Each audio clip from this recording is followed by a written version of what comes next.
وہ یہ پوچھتی ہیں 9 ذی الحجہ کا روزہ سعودی عرب کے حساب سے رکھیں گے یا پاکستان کی 9 تاریخ کے حساب سے رکھیں گے؟ 9 ذی الحجہ کا روزہ ہم پاکستان کے حساب سے رکھیں گے۔ اس کی وجہ یہ ہے کہ شریعت میں جتنی بھی عبادات ہیں ان کے لیے وقت جو ہے وہ ظرف ہوتا ہے۔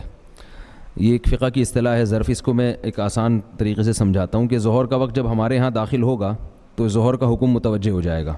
ظاہر ہے ہمارے ہاں جب صبح صادق ہوگی تو ہمارے ہاں جو ہے وہ صبح صادق کے احکامات ہماری طرف متوجہ ہو جائیں گے۔ ایسا نہیں کہ ہم دنیا کو نہیں دیکھیں گے کہ دنیا کیا کر رہی ہے، ہم جہاں رہتے ہیں وہاں کے حساب سے۔ قربانی کا بھی ایسا ہی ہے۔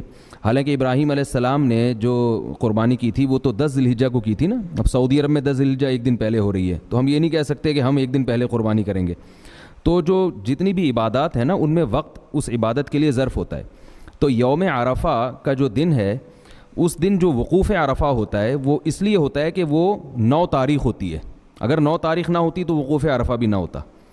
تو عرفہ کا روزہ وہ بھی عرفہ کے دن ہوگا۔ تو جس دن ہمارا عرفہ کا دن ہوگا، یعنی میں اس لیے وضاحت کر رہا ہوں کہ بعض لوگ کہتے ہیں چونکہ ہمارے ہاں عرفہ نہیں ہے، وقوف عرفہ نہیں ہے، سعودیہ میں وقوف عرفہ جس دن ہے تو اس دن عرفہ کا روزہ بھی ہوگا۔ تو بھئی سعودیہ میں وقوف عرفہ کی یعنی سعودیہ میں وقوف عرفہ کی وجہ سے روزہ نہیں ہو رہا، بلکہ 9 ذی الحجہ کی وجہ سے وقوف عرفہ ہو رہا ہے۔ تو ہمارے ہاں بھی 9 ذی الحجہ کی وجہ سے روزہ ہوگا، نہ کہ عرفہ کی وجہ سے ہوگا، کیونکہ عرفہ خود کسی اور وجہ سے ہو رہا ہے۔ تو اس لیے یہ جو دن ہے نا، وقت، یہ ظرف ہے۔ تو اس میں جو عبادت کی جائے گی اس وقت کو ملحوظ رکھ کے کی جائے گی، اس لیے ہم اپنے حساب سے 9 ذی الحجہ کا روزہ رکھیں گے۔ بسم اللہ الرحمن الرحیم۔ آج ذی الحجہ کی پہلی تاریخ ہے۔ ذی الحجہ کا مہینہ جب شروع ہو جائے تو رسول اللہ صلی اللہ علیہ وسلم کی کچھ ہدایات ہیں اس کے بارے میں۔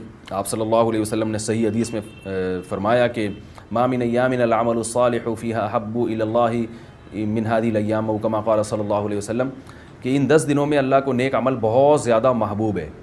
تو یہ جو پہلی تاریخ سے لے کے 10 تاریخ تک کے ایام ہیں، ان میں کوئی بھی نیکی کی جائے، روزہ رکھا جائے، تہجد پڑھی جائے، صدقات و خیرات کیے جائیں، یا کوئی بھی نیکی کا بھلائی کا کام کیا جائے تو اس کا ثواب عام دنوں سے زیادہ ملتا ہے۔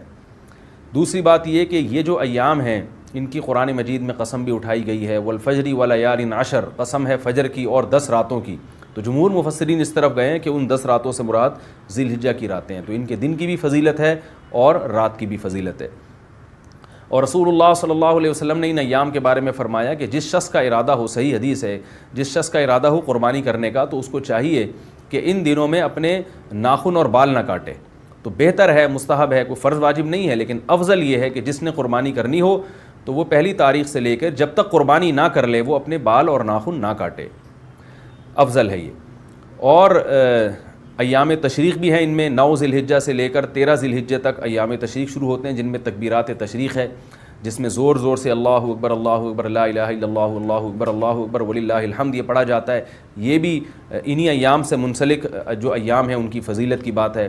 اور 9 ذی الحجہ کے روزے کی ایک الگ سے فضیلت ہے، عرفہ کا روزہ جسے کہا جاتا ہے۔ تو 9 تاریخ کا روزہ وہ آپ صلی اللہ علیہ وسلم نے اس کی بہت ترغیب دی ہے۔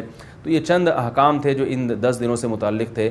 اللہ تعالیٰ سے دعا ہے کہ ہمیں ان ایام کی جو فضیلت ہے ان کو حاصل کرنے کی اللہ تعالیٰ ہمیں توفیق عطا فرمائے۔ وما علینا الا البلاغ۔